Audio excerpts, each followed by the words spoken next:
Olá, meu nome é Felipe Martins de Oliveira e você está ouvindo a série Espiritualidade para Todos os Dias. A reflexão dessa semana encontra-se no seguinte texto bíblico, Lucas 16, e corresponde à semana 39 do Guia Devocional do Evangelho segundo Mateus, Marcos e Lucas, cujo título é O que você tem feito com sua vida? Vamos à leitura do texto bíblico. Jesus disse aos seus discípulos: o administrador de um homem rico foi acusado de estar desperdiçando seus bens. Então ele o chamou e lhe perguntou: que é isso que estou ouvindo a seu respeito? Preste contas da sua administração, porque você não pode continuar sendo administrador. O administrador disse a si mesmo: meu senhor está me despedindo, que farei? Para cavar não tenho força, e tenho vergonha de mendigar. Já sei o que vou fazer para que quando perder o meu emprego aqui, as pessoas me recebam em suas casas. Então chamou cada um dos devedores do seu senhor. Perguntou ao primeiro: quanto você deve ao meu senhor? 100 potes de azeite, respondeu ele. O administrador lhe disse: tome a sua conta, sente-se depressa e escreva 50. A seguir ele perguntou ao segundo: e você, quanto deve? 100 tonéis de trigo, respondeu ele. Ele lhe disse: tome a sua conta e escreva 80. O senhor elogiou o administrador desonesto porque agiu astutamente. Pois os filhos deste mundo são mais astutos no trato entre si do que os filhos da luz. Por isso eu lhes digo, usem a riqueza deste mundo ímpio para ganhar amigos, de forma que, quando ela acabar, estes os recebam nas moradas eternas. Quem é fiel no pouco também é fiel no muito, e quem é desonesto no pouco também é desonesto no muito. Assim, se vocês não forem dignos de confiança em lidar com as riquezas deste mundo ímpio, quem lhes confiará as verdadeiras riquezas? E se vocês não forem dignos de confiança em relação ao que é dos outros, quem lhes dará o que é de vocês? Nenhum servo pode servir a dois senhores, pois odiará um e amará outro, ou se dedicará a um e desprezará outro. Vocês não podem servir a Deus e ao dinheiro. Os fariseus que amavam o dinheiro ouviam tudo isso e zombavam de Jesus. Ele lhes disse: vocês são os que se justificam a si mesmos aos olhos dos homens, mas Deus conhece o coração de vocês. Aquilo que tem muito valor entre os homens é detestável aos olhos de Deus. A lei e os profetas profetizaram até João. Desse tempo em diante estão sendo pregadas as boas novas do reino de Deus, e todos tentam forçar sua entrada nele. É mais fácil os céus e a terra desaparecerem do que cair da lei o menor traço. Quem se divorciar de sua mulher e se casar com outra mulher estará cometendo adultério, e o homem que se casar com uma mulher divorciada estará cometendo adultério. Havia um homem rico que se vestia de púrpura e de linho fino e vivia no luxo todos os dias. Diante do seu portão fora deixado um mendigo chamado Lázaro, coberto de chagas. Este ansiava comer o que caía da mesa do rico. Até os cães vinham lamber suas feridas. Chegou o dia em que o mendigo morreu, e os anjos o levaram para junto de Abraão. O rico também morreu e foi sepultado. No Hades, onde estava sendo atormentado, ele olhou para cima e viu Abraão de longe, com Lázaro ao seu lado. Então chamou: Pai Abraão, tem misericórdia de mim, e manda que Lázaro molhe a ponta do dedo na água e refresque minha língua, porque estou sofrendo muito neste fogo. Mas Abraão respondeu: Filho, lembre-se de que durante a sua vida você recebeu coisas boas, enquanto que Lázaro recebeu coisas más. Agora, porém, ele está sendo consolado aqui, e você está em sofrimento. E além disso, entre vocês e nós há um grande abismo, de forma que os que desejam passar do nosso lado para o seu, ou do seu lado para o nosso, não conseguem. Ele respondeu: então eu te suplico, pai, manda Lázaro ir à casa de meu pai, pois tenho 5 irmãos. Deixa que ele os avise, a fim de que eles não venham também para este lugar de tormento.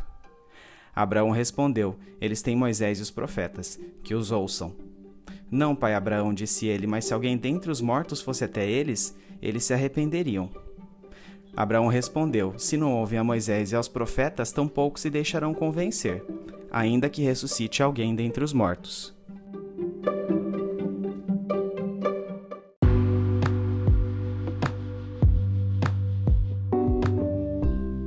Em Lucas 16, de 1 a 9, Jesus contou aos seus discípulos a história de um administrador ou mordomo que estava desperdiçando os bens de seu empregador e que por isso deveria prestar contas a ele. Percebendo que seria demitido, elaborou uma estratégia para garantir seu bem-estar futuro. Abriu mão das taxas de juros que anteriormente impusera de forma desonesta aos devedores de seu patrão retificando os valores cobrados às cifras originais, para assim parecer aquelas pessoas que estava agindo de maneira misericordiosa. Com isso, tensionava manter aberto um bom relacionamento com tais indivíduos. A astúcia do mordomo mereceu elogio de seu senhor. À semelhança de seu procedimento, os discípulos de Jesus devem usar os bens que possuem para ajudar aos necessitados, que no futuro demonstrarão gratidão ao acolher seus benfeitores no paraíso. A fidelidade não é determinada pelo montante confiado, mas pelo caráter do indivíduo que o usa. E nisso, temos uma clara distinção a respeito do teor da parábola. É nossa relação de mordomos de Deus que recebe ênfase nela, e não a desonestidade de seu personagem principal, que de maneira nenhuma deve ser imitada. A centralidade da parábola é, pois, a seguinte: se retemos as posses terrenas que, em última análise, não são nossas, não devemos esperar que Deus confie em nós nos assuntos espirituais, que são a verdadeira riqueza. Ou servimos a Deus ou servimos ao dinheiro. Não há uma opção intermediária. Os fariseus estavam ouvindo as palavras de Jesus e zombavam dele, pois eram amantes das riquezas. Contudo, ao darem valor àquilo que era detestável perante Deus, estavam atraindo para si a condenação divina, ao contrário da aprovação que criam possuir. Os fariseus supunham que eram justos por cumprirem os aspectos exteriores da lei, mas Jesus os relembra que a antiga aliança vigorou até João Batista, o qual preparou o caminho para o Messias.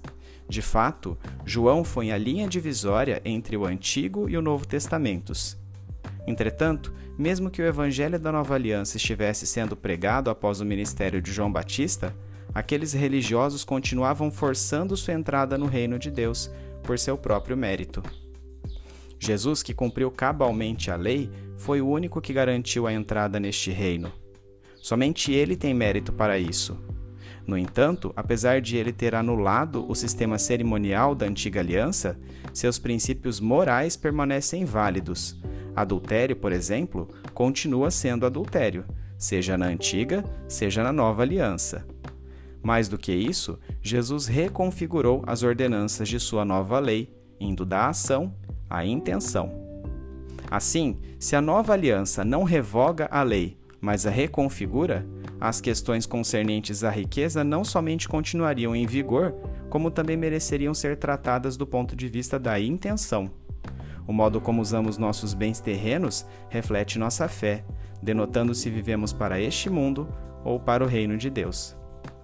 Para ilustrar este princípio, Jesus lançou mão de uma outra história, relatada em Lucas 16, de 19 a 31, destinada aos fariseus que estavam zombando dele. Na cultura judaica, os religiosos reputavam as posses como sinal do favor divino. Jesus, entretanto, contou essa história para mostrar que tal retribuição seria diferente da que eles postulavam, pois dava-se após a morte. Os personagens da história são um homem muito rico que vivia em luxo constante e um mendigo chamado Lázaro, cheio de chagas que eram lambidas por cães. Lázaro ficava ao portão da casa daquele nobre para comer as sobras que seriam jogadas fora, para os cães. Quando ambos morreram chegando ao Hades, Lázaro foi para a ala do banquete junto de Abraão, enquanto que o homem que era previamente rico foi levado para o local de tormentos. Sedento, o ex-rico clama a Abraão que peça a Lázaro para ao menos molhar a ponta de seu dedo na água para refrescá-lo. Abraão, contudo, lembra que ele já tivera sua recompensa na vida terrena, e que de qualquer modo seu pedido não podia ser atendido, porque entre ambas as seções do Hades havia um abismo intransponível, que impedia qualquer trânsito entre elas. Tendo Abraão dito isto, o ex-rico fez a ele outra súplica, que Lázaro ressuscitasse para avisar seus 5 irmãos acerca da realidade do Hades, a fim de tentar salvá-los, para que não tivessem como destino aquele mesmo local de tormentos. Abraão, porém, encerra a discussão dizendo: para quem tem o coração fechado para as verdades da Bíblia, nem mesmo a ressurreição fará com que mude de opinião. Parafraseio Lucas 16, 29 e 31. Isso é tão verdadeiro que nem mesmo depois da ressurreição de Jesus, os religiosos judeus creriam nele.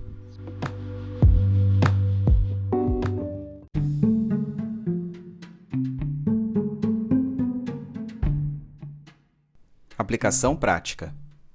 Assim como a parábola do administrador astuto, precisamos de estratégia para utilizar os bens de que dispomos em nossa vida terrena em prol do benefício alheio. Isso não somente resultará em galardão nos novos céus e nova terra, mas principalmente mostrará o quanto levamos a sério a realidade do reino de Deus em detrimento daquilo que tem valor aos olhos humanos. Aquele que acumula riquezas dedica sua vida a elas e com isso tira tempo, energia e recursos que deveriam ser aplicados para a construção do governo divino. Todo homem terá que prestar contas como administrador. A ênfase escatológica se faz sempre presente nas palavras de Jesus. Ele nos revelou que cada ação está carregada de destino. Por conseguinte, nosso manuseio dos bens deste mundo é uma mordomia, um negócio feito diretamente com Deus, de quem viemos e para quem iremos. Temos na história do rico e de Lázaro um outro exemplo da verdadeira retribuição divina relacionada às riquezas. Os ricos dispõem da oportunidade de amenizar as desigualdades sociais e deveriam estar imbuídos no combate à pobreza, independentemente do enfoque político partidário que sigam. Qualquer presunção de favor divino que um indivíduo rico possa ter sucumbe à realidade do reino de Deus, na qual a retribuição é além-morte e inverte esses paradigmas. Unindo ambas as parábolas, a do administrador astuto e do rico e Lázaro, concluímos que nossa postura para com os bens que possuímos deve ser a de mordomos, sempre vislumbrando um propósito altruísta para o qual possamos destiná-los, pois a recompensa ocorrerá após a morte. Em tudo, nossa motivação central precisa ser o amor a Deus, agradecidos por sua provisão em nossas vidas. Recebemos mais, para em gratidão a Ele, podermos dar mais. Embora o cerne da história do rico e Lázaro seja advertir-nos acerca do perigo de utilizar mal as riquezas terrenas, fornece-nos alguns ensinamentos sobre a realidade após a morte. Um artigo do site Got Questions discorre sobre essa questão. A palavra paraíso é usada como sinônimo de céu. Quando Jesus estava morrendo na cruz e um dos ladrões sendo crucificados com ele pediu-lhe por misericórdia, Jesus respondeu: "Em verdade te digo que hoje estarás comigo no paraíso." Jesus sabia que sua morte era iminente e que logo estaria no céu com o Pai. Jesus falou do paraíso como um sinônimo de céu, e a palavra passou a ser associada a qualquer lugar de beleza e prazer ideal. O seio de Abraão é mencionado apenas uma vez na Bíblia, na história de Lázaro e o homem rico. Foi usado no Talmud como um sinônimo para céu. A imagem na história é de Lázaro em uma mesa se inclinando sobre o seio de Abraão, assim como João se inclinou sobre o seio de Jesus na última ceia. O cenário é realmente irrelevante ao ponto principal da história, que os injustos verão os justos em felicidade e eles mesmos em tormento, e que um grande abismo que nunca diminuirá existe entre eles. Nas escrituras hebraicas, a palavra usada para descrever o reino dos mortos é Sheol. Ela significa simplesmente o lugar dos mortos, ou o lugar das almas e espíritos que partiram. A palavra grega no Novo Testamento usada para inferno é Hades, que também se refere ao lugar dos mortos. A palavra grega Geena também é usada no Novo Testamento para inferno, e é derivada da palavra hebraica Inon. Outras escrituras no Novo Testamento indicam que Sheol, Hades, é um lugar temporário, onde as almas dos infiéis são mantidas enquanto aguardam a ressurreição e o julgamento final. Ao morrerem fisicamente, as almas dos justos vão diretamente para a presença de Deus, céu, paraíso ou seio de Abraão. O lago de fogo, Geena, mencionado apenas em Apocalipse 19:20 e 20:10-14-15, é o inferno final, o lugar de punição eterna para todos os rebeldes e impenitentes, tanto angélicos quanto humanos. Ele é descrito como um lugar de fogo e enxofre, e os que lá estão sofrem agonia indescritível de uma natureza implacável. Aqueles que rejeitaram a Cristo e estão na morada temporária dos mortos no Hades ou Sheol, têm o lago de fogo, Geena, como seu destino final. O seguinte trecho de outro artigo do mesmo site oferece detalhes acerca da diferença entre céu, paraíso, seio de Abraão e os novos céus e nova terra. Depois do fim dos tempos, os atuais céus e terra serão eliminados e substituídos por novos céus e nova terra. O lugar de habitação dos crentes será a nova terra. A nova terra é o céu onde passaremos a eternidade, com corpos físicos glorificados. O conceito de que seremos espíritos flutuando pelo céu não é bíblico. poderíamos resumir esses conceitos abaixo. Se o momento considerado for imediatamente após a morte, o destino dos fiéis é o céu, paraíso ou seio de Abraão, e o destino dos infiéis é o Sheol ou Hades, que é o inferno temporário. Se o momento considerado for após a ressurreição, com a segunda vinda de Cristo, o destino dos fiéis será o novo céus e nova terra, e dos infiéis, Inom ou Geena, que é o lago de fogo e enxofre, ou inferno definitivo.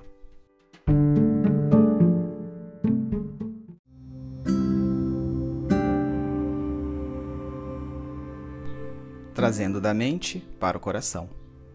Senhor, por mais interessante que seja refletir acerca do que a Bíblia tem a dizer sobre a vida após a morte, não posso fugir à mensagem central do que acabo de ler: minha mordomia ao Senhor. Tudo o que tenho, como destino meus gastos, o tipo de planejamento para adquirir bens, o tempo que utilizo para esta finalidade, tudo isso é um negócio direto com o Senhor, a quem prestarei contas, como administrador, a seu patrão. Nada do que tenho é meu. Nada do que sou consiste de fato em meu status. Não são fins, e sim meios para um fim, que é suprir as necessidades de meu próximo, conduzindo ao seu reino. Faço um desesperado coro aos discípulos quando ouço tais palavras. Aumente minha fé. Forneça-me discernimento e um senso de realidade de seu reino, cada vez que eu me sentir tentado a reter bens que poderiam ser benéficos a outras pessoas. Ajude-me a ter equilíbrio financeiro, sem fechar os olhos a meu próximo. Em nome de Jesus. Amém.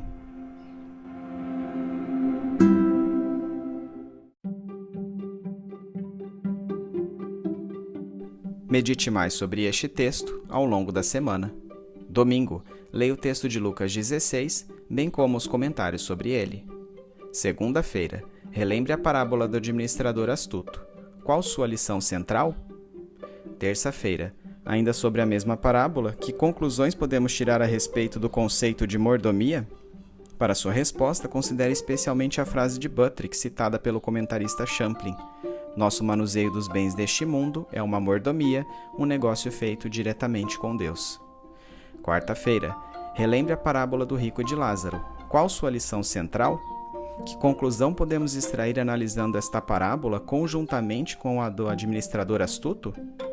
Quinta-feira, embora o cerne da história do rico e de Lázaro seja advertir-nos acerca do perigo de utilizar mal as riquezas terrenas, ela nos fornece alguns ensinamentos sobre a realidade após a morte. Quais são eles? Para auxiliar você a organizar esses conceitos, retome o que foi discutido no item Aplicação Prática. Sexta-feira, qual tem sido sua postura em relação aos seus bens e posição social? Você os tem utilizado unicamente para benefício próprio ou para a construção do reino de Deus? Sábado, quais as implicações práticas do texto de Lucas 16 para a sua vida?